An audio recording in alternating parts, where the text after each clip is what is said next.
네, 소개 감사합니다. 네, 분당서울대병원 호흡기내과 조영재입니다. 제가 이제 그동안 여기 학회 중환자 관련된 세션 디렉팅을 계속 하다가 연자를 찾기가 너무 어려워서 제가 이제 연자를 맡게 됐고, 개인적으로 좀 관심이 있는 주제이기도 하고, 이제 여기 학회에서 이제 참석하시는 선생님들께는 어떤 내용이 될지 잘 모르겠습니다만, ICU 케어에서는 사실은 좀 중요한 부분이기도 하고요. 네. 아마 요즘 이제 응급실 영역에서도 응급중환자실이 많기 때문에, 이번 이 강의를 통해서 사실 이제 내용이 복잡하진 않습니다. 내용이 복잡하진 않고요. 되게 이제 내용 자체는 심플한데, 제가 이제 오늘 슬라이드가 조금 여러 장이긴 한데요. 네. 우선은 제가 강의록 대신에 QR코드로 준비를 해서 혹시 지금 이렇게 스캔을 해보시면 강의록이 혹시 스마트폰에 뜨는지 한번 해보시면 될 것 같고요. 네. 그래서 이 스롬보 엠볼리즘의 오늘 제가 앞에서 말씀드릴 내용은 프로필락시스입니다. 네. 그러니까 병이 발생하지 않은 상태에서의 프로필락시스에 대한 내용이고요. 뒤에 이제 선생님께서 이제 진단이나 치료 조금 더 이제 그 선생님들이 클리니컬 프랙티스에 좀 더 이제 익숙하거나 좀 필요한 부분들을 강의를 해주실 거라고 생각을 하고, 저는 이제 내용은 좀 많지만 어떻게 스롬보 프로필락시스가 왔는지 사실은 굉장히 빅 스터디들이 많이 있습니다. 대부분 다 NEJM에 출판된 연구들이거든요. 스롬보 프로필락시스 관련된 내용들이. 그래서 그런 것들을 그냥 조금 쭉 오버뷰 해드리는 정도로 이해해 주시면 될 것 같습니다. 이 케이스는 뭐 이렇게 좀 영어로 좀 길게 돼 있는데, 그냥 뭐 노인이 되려고 하는 환자가 뉴모니아로 이제 인튜베이션을 하고 ICU에 들어왔는데, 이제 스롬보 프로필락시스를 어떻게 할 것이냐라는 거고요. 뭐 이제 안 할 수도 있겠고, 뭐 IPC를 하거나 헤파린, 그 다음에 로우 몰레큘러 헤파린 종류가 또 여러 가지가 있고요. 또 최근에 이제 노악이라 그래서 이제 리바록사반 같은 거, 또 기타 등등 다른 약들도 있는데, 이제 이런 것들을 선택을 해볼 수가 있겠죠. 왜 스크리닝하고 프로필락시스를 하는지 나라에서 하라고 해서 이제 적정성 평가의 중요한 항목이거든요. 안 하면 막 모르겠습니다. 병원마다 어떻게 적정성 평가를 하고 계신지 모르겠지만 중환자실 적정성 평가하느라고 뭐 간호사들도 그렇고 전공의들도 그렇고 이 오더 챙기느라고 굉장히 애를 많이 쓰는데, 저희는 이제 이런 식으로 아무 생각 없이 셋 중에 오더 하나만 있으면 된다 이렇게 얘기하고 있죠. 사실은 이게 이렇게 정해지기까지 많은 연구들이 있었고, 또 이게 과연 맞을지에 대해서도 사실은 조금 이제 되짚어 볼 수가 있는데, 저희가 이제 주로 입원하는 환자들을 많이 보니까, 50%의 환자 중에서 이 서저리나 혹은 어큐트 메디컬 일리스 환자들이 다, 비너스 스롬보 엠볼리즘의 리스크가 있고, 결국은 지금 이제 우리 병원 문화가 많이 바뀌면서 이제 페이션트 세이프티, 퀄리티 임프루브먼트는 이제 매우 중요한 이슈가 되고 있거든요. 이제 그런 차원에서도 보면, 수년 전에 그 애널스 인터널 메디슨에 어떤 게 이제 페이션트 세이프티를 우리가 하는 전략이 있어서 탑이냐. 그 중에 이제 이 중요한 것 중에 하나가 비너스 스롬보 엠볼리즘의 프로필락시스가 들어가 있습니다. 비료 트라이어드 같은 것들 이제 한 번씩 학생 때나 혹은 전공의 때나 이렇게 수련 받으면서 들어보셨을 그런 내용들이고, 이런 내용들에 대해서 제가 자세하게 말씀드리고 싶지는 않고, 흔히 이제 DVT와 풀모너리 엠볼리즘을 하나로 이제 비너스 스롬보 엠볼리즘이라고 얘기를 하고, 이제 프라이머리는 히레디토리한 그런 것들, 이제 우리가 보는 건 대부분 세컨더리가 많은데, 이제 그 중에 어떤 뚜렷한 원인이 있는 걸 이제 여기서는 프로복트라고 이제 표현을 하는 것 같고요. 이제 대표적으로 이제 또 캔서 관련돼서 이제 많이 생기고, 이것도 저것도 아니고 잘 모르겠는데 이제 생긴 경우를 이제 이디오패식이라고 하는데, 우리나라에서도 관련된 연구를 해본 적이 있는데, 대개 이디오패식이 한 30% 이상은 된다고 그렇게 알려져 있고, 이제 요런 상대적인 표현으로 이제 언프로복이라고도 표현을 하는 것 같습니다. 관련된 내용은 이제 9차 그 ACCP 가이드라인이 가장 잘 된 이 비너스 트롬보 엠볼리즘에 관련된 이제 클리니컬 프랙티스 가이드라인이고요. 뭐 9차가 이제 2012년에 나왔지만 이 전체가 다 업데이트가 되진 않았고 최근에 이제 2016년에 10차로 개정된 부분이 있는데 스롬보 프로필라시스와 관련된 부분이 개정이 되진 않았고요. 이제 거기는 주로 이제 노악 같은 그런 새로운 부분들이 이제 업데이트가 돼서 프로필라시스는 이전의 것들이 이제 그대로 이제 녹아져 있다고 생각을 하시면 되고 사실 이제 9차 개정이 굉장히 광범위하게 됐기 때문에 이제 그 내용을 위주로 말씀을 드릴 거고요.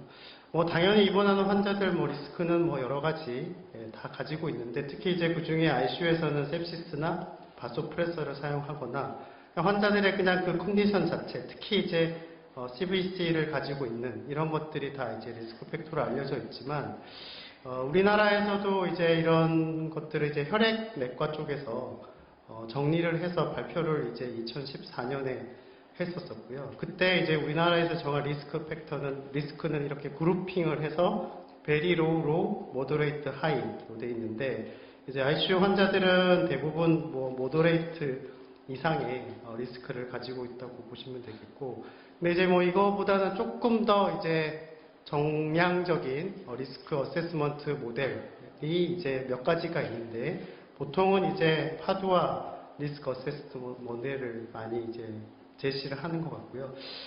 뭐 이런 것들이 이제 혹시 뭐 병원 차원에서 구체적으로 카운팅을 하시는지는 잘 모르겠습니다. 저희 병원도 이렇게 카운트를 하지는 않는데 이제 이 리스크를 어세스먼트 하는 모델에서 중요한 거는 각 모델마다 이 모델이 개발됐을 때의 그 인시던스가 이제 다 정해져 있거든요.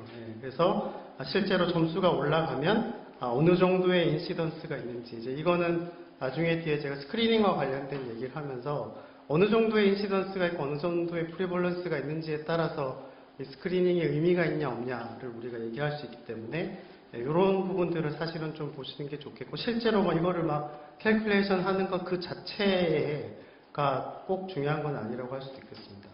어쨌든 그 9차 ACCP 가이드라인에서 크리티컬 일 페이션트 그룹이 있고요. 거기서도 이제 이렇게 정성적으로 리스크 그룹을 표시를 해놨고 이제 거기에는 아까 말씀드렸던 항목 그리고 이제 요즘 이제 뭐 중환자 영역에서는 에크모 많이 하기 때문에 에크모도 이제 들어갈 수가 있지만 아직은 크리티컬 일 페이션트만 대상으로 한 리스크 어세스먼트 모델은 없고요. 뭐 케이스를 보시면 이제 이 환자는 오랫동안 에크모를 가지고 있었던 환자고 이제 이 키드니 시스틱 디지즈 환자였는데 오랫동안 카테터를 가지고 있으면서 이제 위쪽 아래쪽에 다 이제 스롬보스가 이제 찼던 환자였었고 또 다른 환자는 메시브 헤모티시스로 이제 에크모를 어떻게 했습니다. 네. 안 할 수도 있었는데 이제 하고 나서 또 스롬보 엠볼리즘이 생겼고 이제 이분은 계속 제 외래를 오는 분인데 리커런트하게 계속 생기고 있어서 지금 라이프롱하게 안티코아귤레이션을 하고 있는 그런 환자의 그다음에 이런 식으로 이제 에크모와 관련된 것들도 충분히 이제 ICU에서 리스크가 될 수 있는 거죠.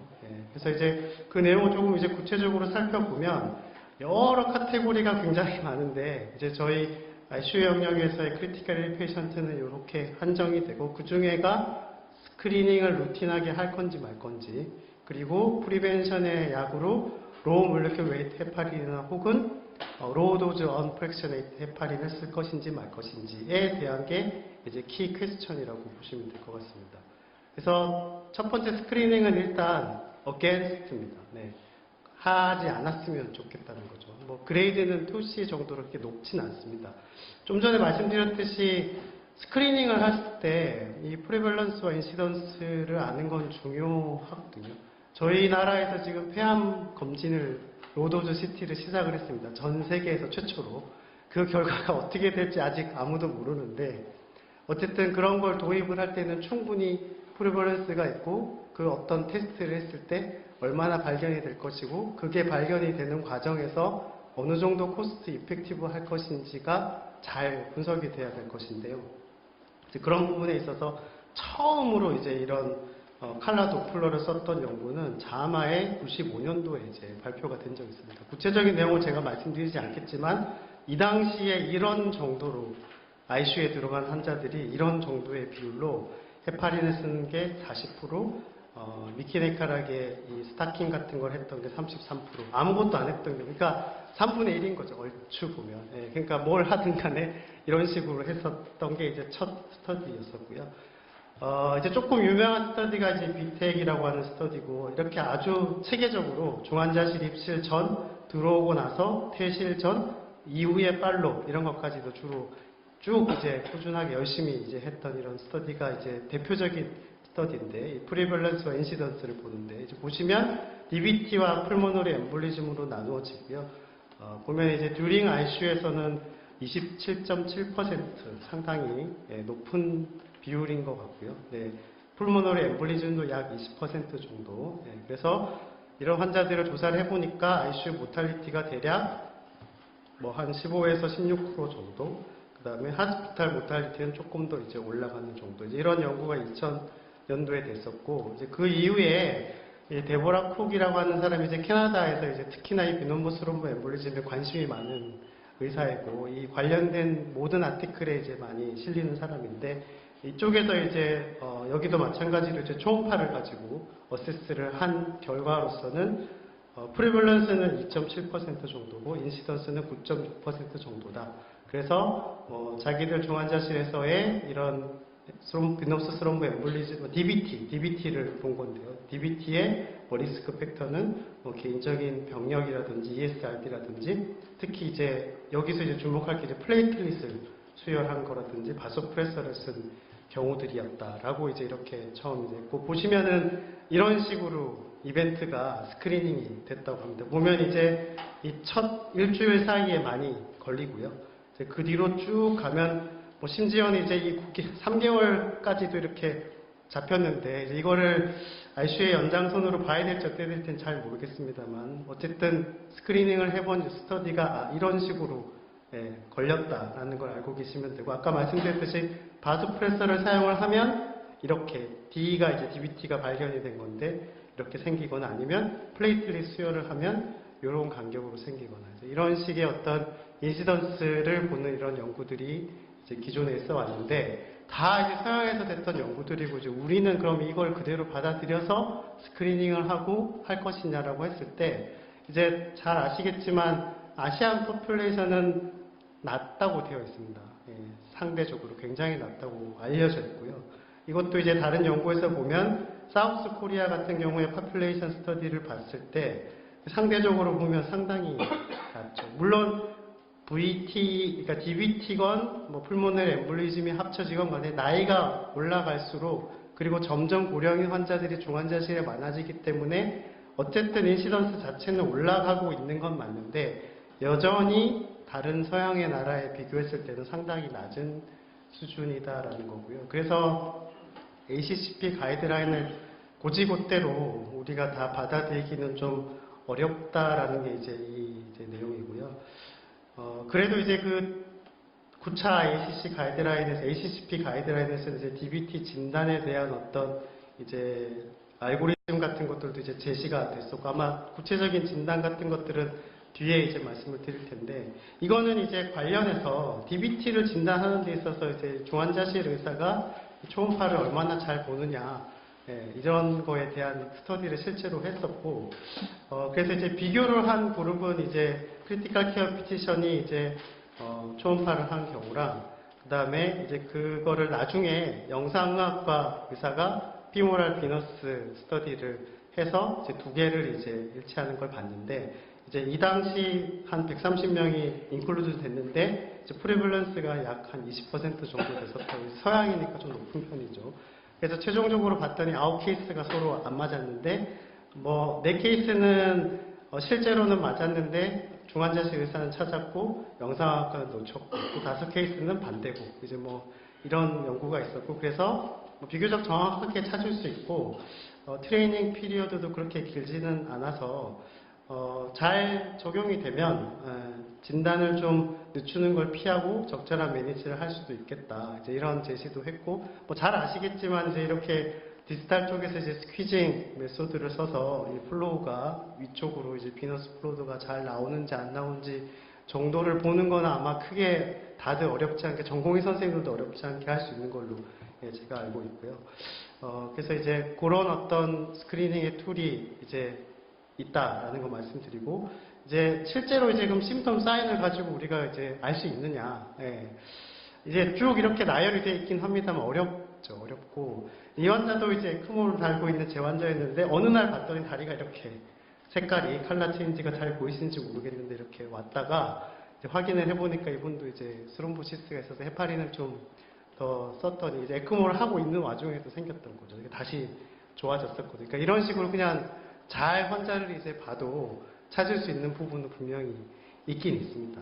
예, 그래서 스크린과 관련돼서는 그렇게 말씀을 드리고, 특히 이제 스크리닝 하면서는 블리딩의 리스크가 이제 우려가 되죠. 너무 많이 스크리닝을 해서 자꾸만 이제 긴가민가 하는데 우리가 혹시 폴스 포지티브를 하게 되면 또 프로필라시스를 하게 되면 ICU 환자니까 이제 블리딩 리스크가 우려가 되고, 당연히 중환자실 환자는 블리딩 리스크가 높은 그룹이고요. 그래서 꼭 스크리닝 그런 어떤 검사법이 아니더라도 그 리스크 어세스먼트 모델 중에는 이 임프루브 모델 같은 경우는 비너스 스롬보 엠볼리즘에 대한 리스크 어세스와 함께 블리딩에 대한 리스크 어세스도 같이 제공을 하고 있습니다. 그래서 이 두 개를 같이 제공을 해서 두 개를 같이 이제 봐가지고 이 사람 프로필라시스 할지 말지를 이제 결정하는데 이제 임상적으로 좀 도움이 됩니다. 그래서 현재로서는 이게 가장 이제 좀 균형을 이루는 그런 리스크 어세스먼트 모델이라 생각을 하고, 걱정되면 사실은 스타팅이나 아니면 IPC 같은 거를 하면 되는데, 여기에 대해서는 제가 뒤에서 조금 더 말씀을 드리고, 세 번째로 이제 스크리닝을 할 때 저희가 고민해야 될 건 이제 바로 이제 코스트 관련된 건데, 마찬가지로 이제 이분이 이 코스트 이펙티브 어널리시스에 참여를 했고, 이 사람이 이제 뒤에 또 나오는 이제 아랍 계열의 사람인데, 이제 코스트를 이런 식으로 검사를 안 하고 발견을 했을 때, 그 다음에 검사를 했을 때 들어가는 비용, 이런 걸 가지고 저도 코스트 이펙티브니스 어널리시스를 해본 적은 없습니다만, 이런 식으로 해서 실제로 쭉 계산을 했을 때 그냥 우리가 케이스를 찾는 경우와 스크리닝을 했을 경우, 보시면 이제 여기 퀄리라고 해서 이제 일종의 개인이죠.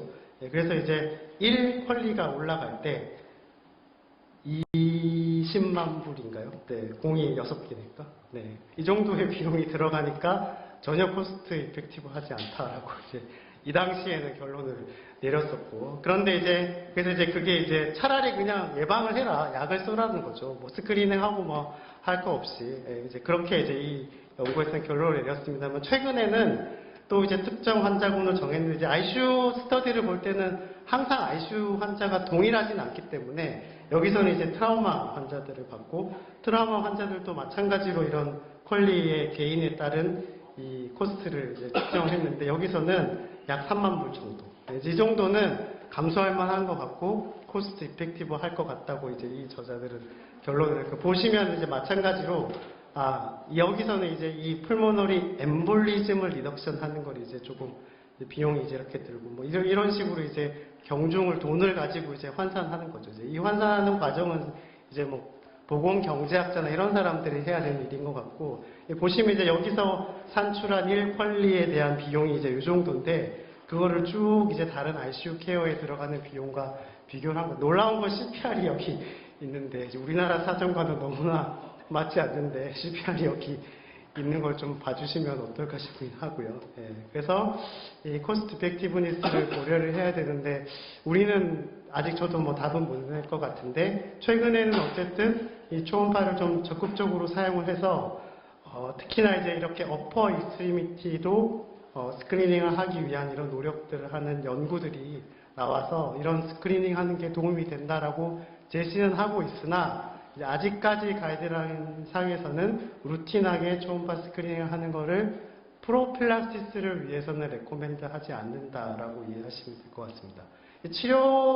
실제 그럼 이제 스롬보 프로필락시스를 어떻게 할 거냐는 사실 이게 정답입니다. 이게 현재로서는. 그래서 로우 몰리큘 헤파린이 1번, 대신에 그냥 언프랙셔네이트 헤파린을 사용할 수도 있겠고, 피가 할 게 걱정이 되면 미케니컬 스롬보 프로필락시스를 하면 되고, 대신에 그 리스크가 줄어들면 되도록이면 빨리 파마콜로직한 프로필락시스로 넘어가라. 어쨌든 메인은 파마콜로직 프로필락시스가 메인입니다.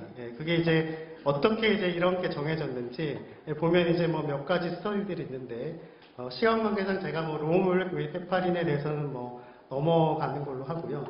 첫 스터디가 이 96년에 헤파린과 비교를 했던 연구였습니다. 이것도 이제 NEJM에 출판이 됐었고, 근데 이때 환자들은 다 트라우마 환자들이 대부분이었었고요. 이때는 비노그라피를 했었습니다. 옛날이라서. 그래서 이때 보면 이제 이 프록시말 베인 스롬보시스를 에녹사파린에 쓰므로써 많이 줄였다라는 걸 이제 처음으로. 그래서 이때 처음 로물릭 헤파린이 그냥 언프렉셔네이트 헤파린보다는 프리벤션의 효과가 좋을 것 같다라는 게 있었고요. 그리고 나서는 이제 에녹사파린은 이제 RCT를 한 거죠. 근데 이제 이때는 어큐트 일 메디칼 페이션트, 소위 이제 제가 주로 메디칼 ICU에서 많이 보는 환자들 보시면 거의 대부분이 뭐 인펙션, 레스피레토리 페일리어, 고령, 그다음에 이런 환자들이죠. 이제 환자군이 좀 달라졌습니다. 환자군이 달라졌고 여기서도 마찬가지로 프라이머리 아웃컴을 비너스 스롬보 엠볼릭 이벤트를 봤었는데 여기서도 40ml로 픽스 도즈로 주는 게 실제로 리스크를 줄이는 데 도움이 되더라라는 게 이제 한 99년에 이제 발표가 됐었고 실제 그림이 이제 이렇게 예쁘게 그려져서 이때부터 이제 에녹사파린이 스롬보프로필라시스의 이제 메인 드럭으로 이제 자리를 잡게 됐습니다. 이제 그러면서 이제 다른 약제 중에 하나인 이제 달테파린은 이제 캔서 환자들로부터 먼저 접근을 했고 이제 이 클로 트라이얼이 사실은 지금 현재도 캔서가 있는 환자들한테 스롬보프로필라시스는 지금 보험에서도 첫 번째로 인정해 주는 게 달테파린이라고 나와 있거든요. 그게 이제 이 연구 때문에 이제 그렇게 정해졌었던 거고요. 이제 그 뒤로 이제 달테파린이 조금 자신감을 얻어서 에녹사파린과 비슷한 디자인을 해서 이 서큘레이션에 이제 실었고 이때도 보면 이제 아무래도 이제 실린 잡지가 그래서 좀 하트 페일리어 환자들이 이제 좀 주로 많이 메인이었고 여기서는 이제 크로닉 하트 페일리어 환자가 이제 메인이긴 했었고요. 이제 여기서도 마찬가지로 달테파린을 5,000 유닛을 데일리로 주는 게 임상적으로 비너스 스롬보 엠볼리즘의 리스크를 블리딩의 리스크가 없이 도움이 된다라는 거를 2004년도에 이제 달테파린 그래서 이제 경쟁을 하기 시작을 했습니다. 이제 경쟁을 하기 시작해서 2007년에 좀 오래전이긴 하지만 한번 정리를 해줬습니다. NEJM의 이 저자들이. 그래서 현재 이때가 이제 제가 전공의 수련 막바지. 저희는 그때 다 로물루크의 헤파린을 썼었거든요. 그래서 40ml 픽스 도즈 혹은 달테파린 5,000ml를 줄 수 있겠다라고 했는데 보시면 각각의 스터디, 제가 이제 폰다파리눅스 스터디는 설명을 드리진 않았고 두 스터디만 봐도 프리밸런스나 인시던스 자체가 다릅니다. 환자 퍼플레이션이 달랐기 때문에. 그래서 사실 이제 이 두 개의 결과를 가지고 내 환자들에게 어떻게 적용할지는 사실은 또 생각을 하면서 임상의사가 결정을 해야 될 부분이 있는 거지만 어찌됐든 간에 리스크 리덕션은 확실히 도약은 됐다는 거고요.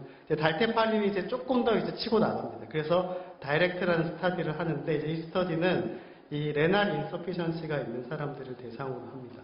이게 이제 이 연구는 보면 이 달테파린이 몸에 바이오 어큐뮬레이션이 되지 않는 걸 보여주기 위해서 안티-10A 레벨을 실제로 쟀습니다. 연구를 하면서. 그래서 뭐 결과에 대해서 뭐 제가 자세히 말씀드릴 필요는 없을 것 같고 이 레벨을 쟀을 때 축적되지 않는다. 그러니까 이 약을 레날 인서피션트 환자에서 로물 외인 헤파린을 못 쓰면 우리 에녹사파린을 못 쓰면 달테파린은 써도 괜찮지 않을까라는 걸 이제 주장하고 싶었던 거죠. 이제 그거를 크리티컬 일 페이션트에서도 한 번 더 이제 보여주고자 했었는데 이때는 이제 좀 블리딩의 이벤트가 좀 많아서 효과는 있는 것 같은데 출혈도 많이 되는 것 같더라. 근데 이제 저자들은 출혈 자체가 약보다는 아무래도 이제 크리티컬 일 페이션트를 많이 모았기 때문이라고. 그래서 실제로 보면 아파치 스코어가 27.6입니다. 25점 이상이 사망 확률 50% 이상. 거의 사실 25점 이상이면 들어왔을 때 곧 죽겠구나 하는 환자들이거든요. 그래서 실제로 보면 이 모탈리도 이제 굉장히 높고요. ICU 체류 기간도 그렇게 많지는 않습니다. 그렇기 때문에 이제 이 연구를 그대로 받아들이기는 제한점이 있었기 때문에 달테파린을 써도 될까라고 확 넘어가지는 못했던 거죠. 못했던 거라서. 근데 이제 여전히 ICU 환자는 레날 인서피션시가 많기 때문에 항상 로물루크 웨이트 헤파린을 쓸 때 걱정이 되긴 합니다. 이거를 써도 괜찮을지에 대해서는. 네, 근데 이제 계속 이 CKD 환자에 대해서도 달테파린을 스터디를 했었고 괜찮은 것 같다라는 이런 내용을 얘기를 했었고요. 근데 이제 달테파린은 한 번도 언프랙셔네이트 헤파린과는 비교한 적이 없었습니다. 그래서 이제 조금 이제 자신감을 가지고 이 프로텍트라는 이름의 또 대규모 이 크리티컬 페이션트를 대상으로 우월성을 보기 위한 연구 디자인을 하고 시도를 했습니다.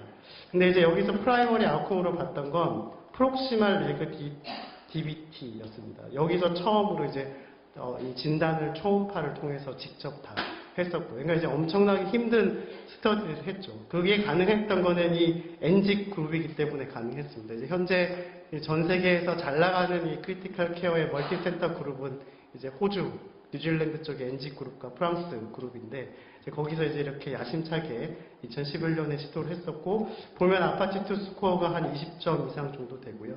대부분은 레스피러토리 페일리어 환자들이 많았고 벤틸레이터 케어하는 환자들, CVC 카테터를 가지고 있는 환자들이 대부분, 그러니까 소위 말하는 굉장히 메디컬한 ICU 환자들이라고 볼 수 있는 거죠. 그래서 했는데 공교롭게도 이제 이 뒤에 결과를 보시면 프라이머리 아웃컴으로 봤던 프록시멀 베인 DVT는 차이가 없었고 이제 세컨더리로 봤던 풀모너리 엠볼리즘은 조금 좋았습니다.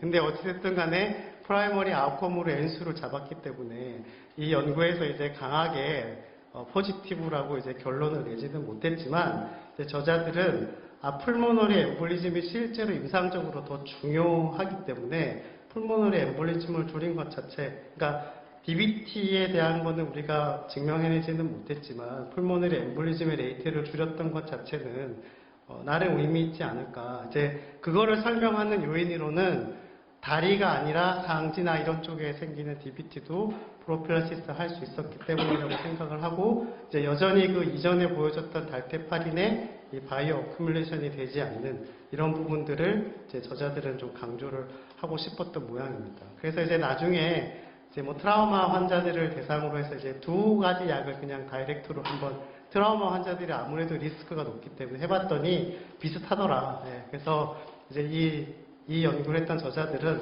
비슷하니까 서로 사이좋게 쓰는 게 어떻겠냐라고 이제 결론을 내렸고 제가 이제 가격을 조사해 보니까 옛날에는 되게 가격이 헤파린에 비해서 높았었는데 물론 이 쓰는 용량 자체가 다르긴 합니다만 전체적으로 또 가격이 그 사이에 많이 떨어지긴 했더라고요. 그래서 이제 이런 상황을 아시고 내가 어떤 약을 선택을 할 때 환자의 상황, 또 레날 인서피션스의 상황, 각각의 약이 스터디됐던 상황들이 다 다르니까 그런 것들을 감안해서 약제를 프로필라시스 약제를 어느 것이든 선택을 하면 되지 않을까 싶고요. 이제 최근에 이제 이 혈액학회에서 2018년에 다시 한번 쭉 정리를 했습니다. 그래서 이 앞에 가이드라인 내용들은 사실은 다 똑같고요. 제가 이제 조금 시간이 부족한데 두 가지 정도 말씀드리고 싶은 거는 뉴럴로직 페이션트는 어떨 거냐라는 거를 뉴로크리티컬 케어라는 사람들이 봤습니다. 사실은 이 연구는 이 사람들이 가이드라인을 냈어요. 지금 뉴로 인텐시비스트들이 전체적으로 굉장히 커지고 있는 분위기이기 때문에 최근에 이제 가이드라인을 냈고 자기들이 그 가이드라인을 잘 따라가는지를 보려고 했던 게 주된 연구이긴 했었는데 좀 잘 안 보시겠지만 이제 이스케믹 스트로크에서 모빌리티가 떨어진 환자들은 이제 가이드라인을 발표를 하고 파마코 프로필라시스를 잘 따라가는 경향을 보이는데 여전히 헤모리지가 있는 환자들은 가이드라인 상에서 48시간이 지나면 약을 줘도 괜찮다라고 가이드라인을 제시를 했음에도 불구하고 잘 안 따라오더라는 거죠. 여전히 그 브레인에 대한 우려가 있다는 뜻이고 그래서 여기서의 결론은 이 뉴로크리티컬 환자에서의 비너스 스트롬보 엠볼리즘의 프로필라시스는 미케니컬 프로필라시스가 여전히 대세를 차지하고 있다라는 이런 얘기를 해서 앞으로 이 환자군에 따른 이런 차이도 어쩔 수 없는 거죠. 한 임상의사가 내가 약을 쓰기가 무서운 그런 느낌이 있는 거죠. 그래서 그 실제 리얼월드의 현실을 이제 보여주는 그런 연구가 하나 있었고요. 그 다음에 이제 제가 조금 마지막으로 말씀드리고 지금 좀 재밌는데 이 미케니컬 프로필라시스와 이 파마콜로직 미케니컬을 같이 컴바인 했을 경우 혹은 파마콜로지컬 프로필라시스 대신에 두 개를 컴바인했을 때 각각 어떻게 되는지 이제 그런 것들을 보는 각각의 연구가 있었습니다.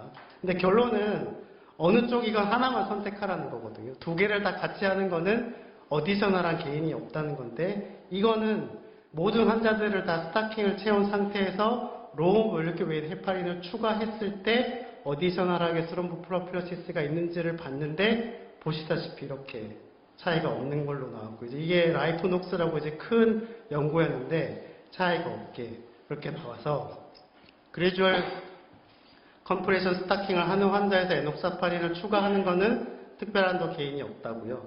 가장 최근에 아까 그 말씀드렸던 그 저자입니다. 이 사우디 아라비아에서 했는데요. 이 똑같은 프리벤트라는 이름으로 스터디를 했고 여기 같은 경우는 파마코프로필라시스를 하고 있는 상태에서 뉴마틱 컴프레션만 추가했습니다.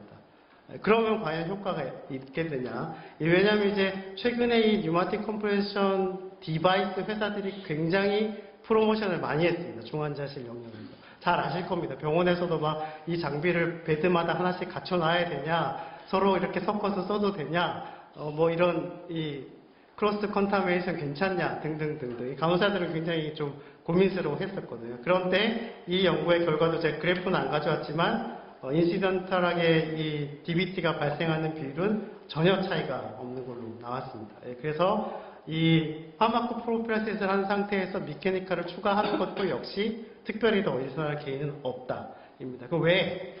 그래서 이제 ICU의 영역에서 여태까지 계속 다리만 우리가 생각을 했는데 이제 이런 상지에서도 스롬보시스가 많이, DVT가 많이 발생할 수 있는 거죠. 그래서 실제로 아까 그 말씀드렸던 가장 최근에 초음파를 열심히 스크리닝을 해서 봤더니 이제 이런 카테터 이런 쪽에서도 중환자실에 들어오고 나서 많이 생기더라라는 걸 이제 보고를 하기도 했었고요. 이건 이제 제가 개인적으로 관심이 있어서 이제 좀 메타 분석을 한번 해본 적이 있었는데 이제 로우몰리큘 헤파린, 언프랙셔네이티드 헤파린, IPC 이걸 이제 여러 스타드들끼리 이렇게 서로 좀 비교를 해본 결과는 이 IPC만 하는 게 이 메디컬 페이션트, ICU 페이션트에서는 로우 몰리큘 웨이트 헤파린보다는 조금 더 프로필라시스하는 효과가 좀 떨어지는 것 같다. 대신에 특별히 블리딩 리스크가 뭐 로우 몰리큘 웨이트 헤파린을 썼다고 해서 IPC를 적용한 것보다는 더 높진 않더라라는 게 사실 이제 실제 연구가 아니라 메타 분석이기 때문에 이 결과를 그대로 받아들일 수는 없습니다만 그래서 저는 이제 제 개인적으로는 여전히 메인은 파마코프로필라시스가 맞지 않는가라는 생각을 가지고 있습니다. 예. 그리고 이제 마지막으로 지금 최근에 나오고 있는 그 약들, 이제 노악을 위시한 약들은 프로필락시스에서는 아직까지는 에비던스를 갖추지 못했기 때문에 일단은 로우 몰리큘 웨이트 헤파린을 쓰는 거를 원칙으로 생각을 하시면 될 것 같고요. 이제 거기에 관련된 스터디들도 실제로 이제 됐었는데 여기서는 이제 익스텐디드로 썼는데 익스텐디드로 쓰게 되면 블리딩의 리스크가 올라가더라라는 게 밝혀진 바가 있습니다. 그래서 그런 내용들이 쭉 다른 가이드라인에서 정리를 했는데 내용은 거의 똑같습니다. 내용은 거의 다 똑같고요. 우리나라에서 끝으로 이제 한번 옵저베이셔널 스터디를 한 적이 있었는데 중환자실에서 멀티센터로 했었습니다. 공교롭게도 우리나라는 달테파린을 쓴 경우가 딱 한 건이었습니다. 딱 한 건, 유일하게. 근데 이제 공교롭게도 이제 이 스터디는 이 사노피에서 이제 서포트를 받았던 거라 그냥 제가 이렇게 언급만 드리면 될 것 같고 어쨌든 이런 sepsis 환자나 벤틸레이터 케어 환자나 뭐 모든 환자에서 프로필라시스를 이제 많이 하고 있습니다. 실제로 많이 하고 있다라는 게 저희의 현실이라고 보시면 될 것 같고 프로필라시스를 함에도 불구하고 스롬보시스, DVT, 엠볼리즘이 생기는 리스크 팩터는 BMI가 높은 사람, 바소프레서를 쓰는 사람, 캔서가 있는 사람 이렇게 리스크 팩터가 더 있으니까 이런 환자들은 조금 더 신경을 써서 보면 될 것 같습니다. 그래서 좀 두서없이 말씀드렸는데 실제 크리티컬 페이션트 환자에서 에비던스가 별로 많지 않다. 우리나라 상황을 반드시 고려해야 될 것 같다. 그리고 이 에비던스라는 걸 자세히 들여다보면 각각이 굉장히 다양하고 헤테로지너스하기 때문에 특히 이제 스크리닝에 있어서의 코스트 이펙티브니스 또 약을 사용하는 거에 있어서의 코스트 이펙티브니스 이런 것들을 좀 잘 고려를 해야 될 것 같고 국내에서는 이렇게 한 번 더 이제 이 각각 구체적인 방법이 이렇다라는 것을 제가 말씀을 드리고 연구를 많이 해야 되고, 이상으로 제 발표를 마치겠습니다.